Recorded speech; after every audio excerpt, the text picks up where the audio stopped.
Hello, my name is Francisco Palestino, and I'll be talking about integration of language and content.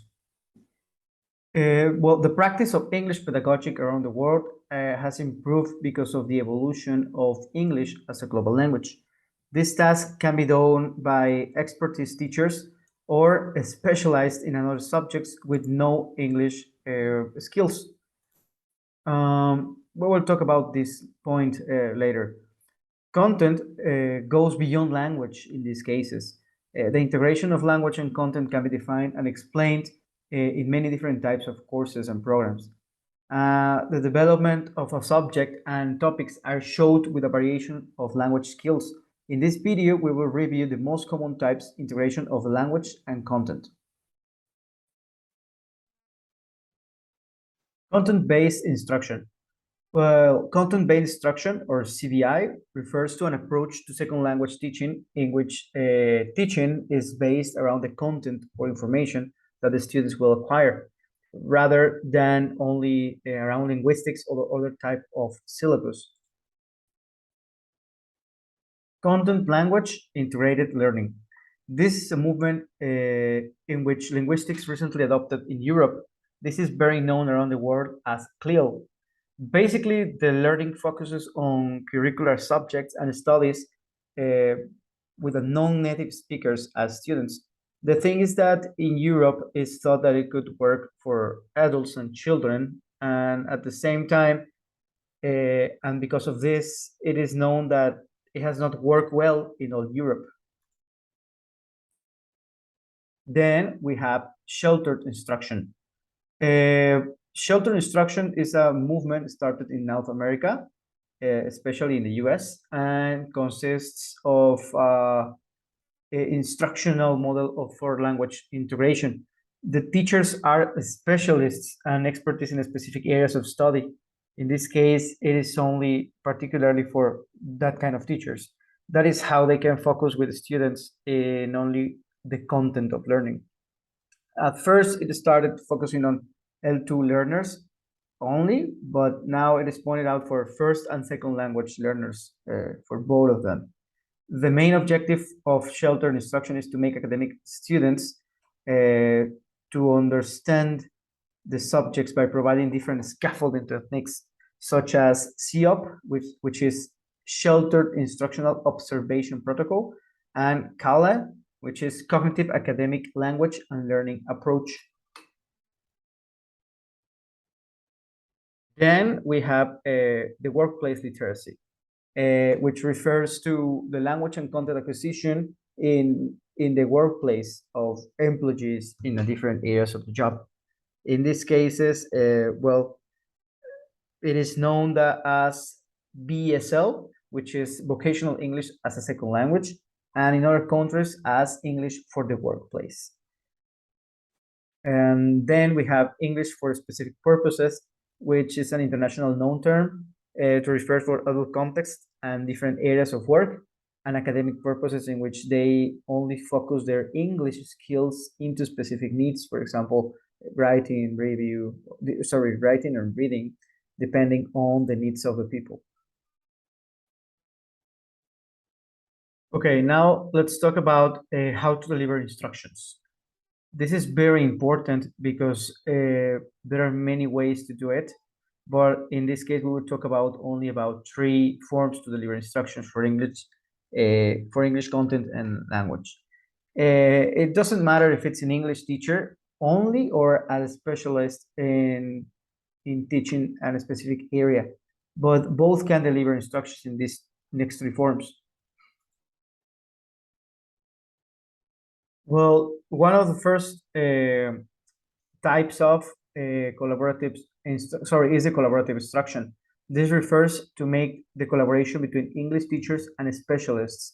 This type of collaboration is necessary and very useful, but it has not been successful due to the cost that it generates, and also because sometimes we find difficulties with good collaborations, and they may be difficult by both sides, depending on, for example, the English language teachers or the specialists.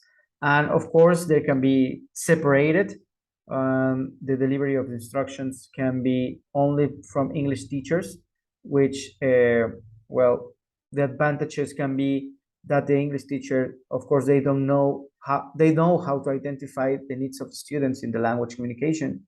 And the negative part is that talking about the content itself, English teachers may not have enough preparation for that. Happens the same with specialists, and that is the other form. Of course, it is obvious that content specialists are expertise to give the instructions clearly. The disadvantage of this is that they may not be easy to teach English as the language needs for the students. Let's go to talk about now about the characteristics of the integration itself.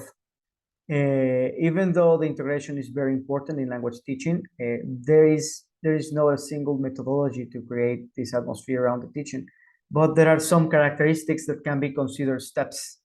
And let's review the next 4 steps. Well, the first one talks about identifying the concepts of the content. The first thing to analyze the whole lesson and identify what are the main concepts that are mandatory for the students to acknowledge and be sure that we need to go lesson by lesson, and not talking about the whole course. The lesson by lesson, the concepts must be acquired in the correct manner, and they need to be connected by themselves lesson by lesson, of course, remembering. It looks like an imaginary chain that goes building and longer line. And of course, it's made about concepts until the end of the course. And at the end of the course, students must acquire the concepts needed to acquire the objectives. To identify the main point to learn, we can answer some questions like, what information should the learners need to know at the end of the lesson? What questions should they know how to answer? And how are the content concepts connected, right? In general, this is how a teacher normally begin with to achieve a top level lesson.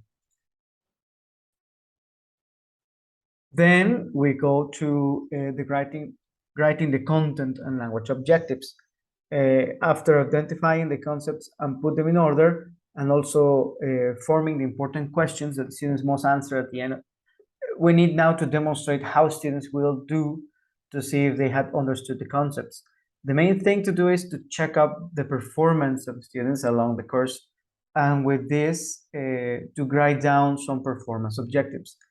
The criteria for performance objectives are what students will be able to do, what are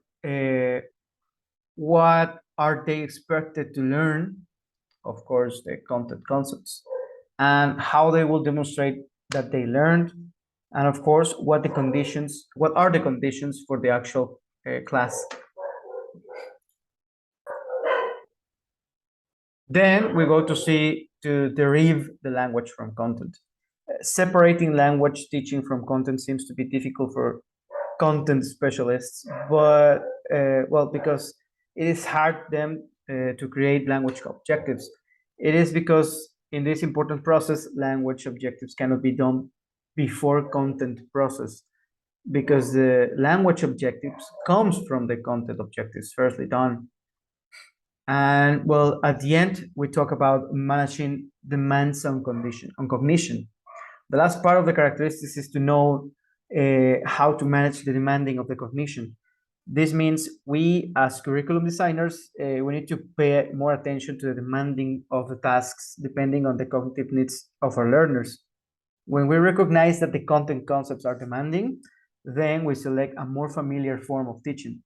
And of course, those topics are taught depending on this level. We are going to teach those topics using less hard learning strategies. But when the content concepts are not demanding, this means no hard. Teachers then can select more challenging language and implement new language learning strategies, right?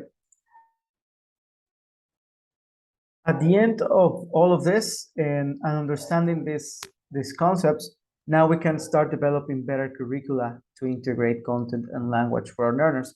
All this depends also in our experience as teachers, but there is when we need to study more our student needs and become more critical thinking when building a curriculum.